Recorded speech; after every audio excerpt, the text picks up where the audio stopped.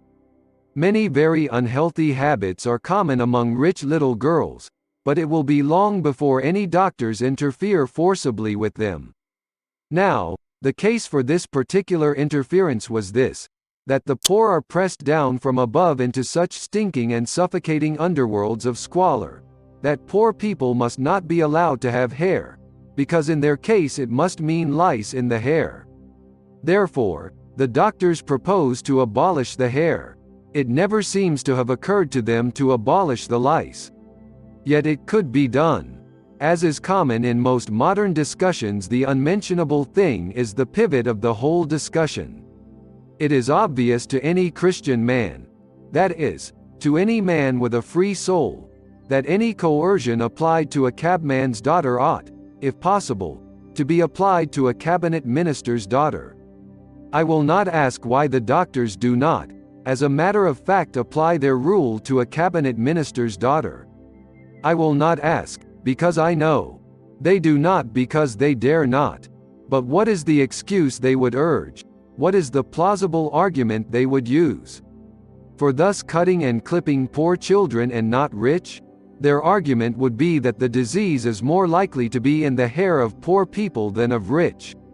And why? Because the poor children are forced, against all the instincts of the highly domestic working classes, to crowd together in close rooms under a wildly inefficient system of public instruction, and because in 1 out of the 40 children there may be offense. And why? Because the poor man is so ground down by the great rents of the great ground landlords that his wife often has to work as well as he. Therefore she has no time to look after the children, therefore 1 in 40 of them is dirty. Because the working man has these two persons on top of him, the landlord sitting, literally, on his stomach, and the schoolmaster sitting, literally, on his head, the working man must allow his little girl's hair, first to be neglected from poverty, next to be poisoned by promiscuity, and, lastly, to be abolished by hygiene. He, perhaps, was proud of his little girl's hair, but he does not count. Upon this simple principle, or rather precedent, the sociological doctor drives gaily ahead. When a crapulous tyranny crushes men down into the dirt, so that their very hair is dirty, the scientific course is clear. It would be long and laborious to cut off the heads of the tyrants. It is easier to cut off the hair of the slaves. In the same way, if it should ever happen that poor children, screaming with toothache, disturbed any schoolmaster or artistic gentleman, it would be easy to pull out all the teeth of the poor. If their nails were disgustingly dirty, their nails could be plucked out. If their noses were indecently blown, their noses could be cut off. The appearance of our humbler fellow citizen could be quite strikingly simplified before we had done with him. But all this is not a bit wilder than the brute fact that a doctor can walk into the house of a free man, whose daughter's hair may be as clean as spring flowers, and order him to cut it off. It never seems to strike these people that the lesson of lice in the slums is the wrongness of slums, not the wrongness of hair. Hair is, to say the least of it, a rooted thing. Its enemy, like the other insects and oriental armies of whom we have spoken, sweep upon us but seldom. In truth, it is only by eternal institutions like hair that we can test passing institutions like empires. If a house is so built as to knock a man's head off when he enters it, it is built wrong. The mob can never rebel unless it is conservative, at least enough to have conserved some reasons for rebelling. It is the most awful thought in all our anarchy, that most of the ancient blows struck for freedom would not be struck at all today, because of the obscuration of the clean, popular customs from which they came.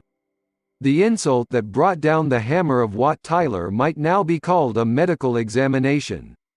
That which Virginius loathed and avenged as foul slavery might now be praised as free love. The cruel taunt of Foulon, "Let them eat grass," might now be represented as the dying cry of an idealistic vegetarian.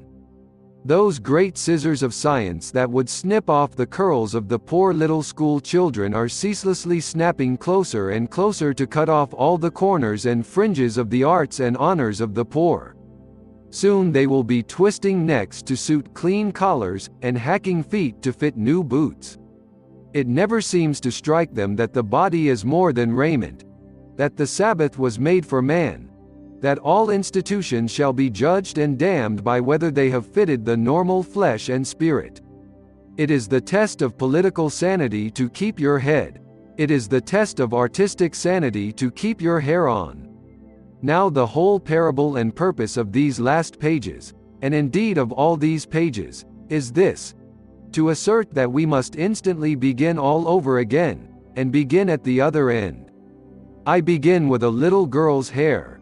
That I know is a good thing at any rate. Whatever else is evil, the pride of a good mother in the beauty of her daughter is good. It is one of those adamantine tendernesses which are the touchstones of every age and race. If other things are against it, other things must go down. If landlords and laws and sciences are against it, landlords and laws and sciences must go down. With the red hair of one she-urchin in the gutter I will set fire to all modern civilization.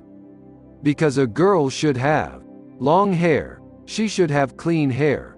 Because she should have clean hair, she should not have an unclean home. Because she should not have an unclean home, she should have a free and leisured mother.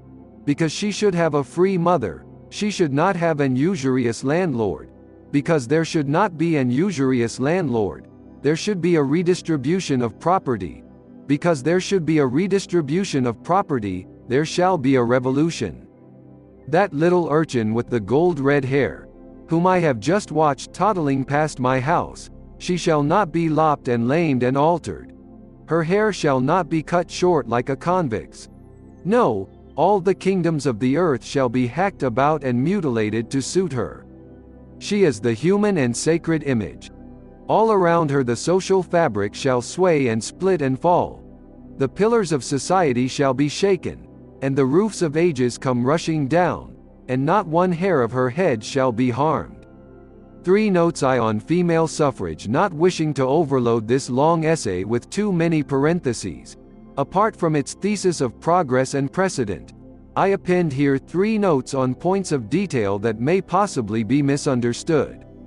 The first refers to the female controversy. It may seem to many that I dismiss too curtly the contention that all women should have votes, even if most women do not desire them. It is constantly said in this connection that males have received the vote, the agricultural laborers for instance, when only a minority of them were in favor of it. Mr. Galsworthy, one of the few fine fighting intellects of our time, has talked this language in the Nation. Now, broadly, I have only to answer here, as everywhere in this book, that history is not a toboggan slide, but a road to be reconsidered and even retraced. If we really forced general elections upon free laborers who definitely disliked general elections, then it was a thoroughly undemocratic thing to do. If we are Democrats, we ought to undo it. We want the will of the people, not the votes of the people, and to give a man a vote against his will is to make voting more valuable than the democracy it declares. But this analogy is false, for a plain and particular reason. Many voteless women regard a vote as unwomanly. Nobody says that most voteless men regarded a vote as unmanly. Nobody says that any voteless men regarded it as unmanly. Not in the stillest hamlet or the most stagnant fen could you find a yokel or a tramp who thought he lost his sexual dignity by being part of a political mob. If he did not care about a vote, it was solely because he did not know about a vote. He did not understand the word any better than bimetallism. His opposition, if it existed, was merely negative. His indifference to a vote was really indifference.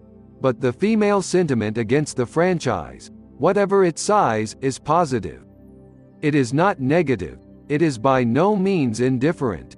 Such women as are opposed to the change regard it, rightly or wrongly, as unfeminine.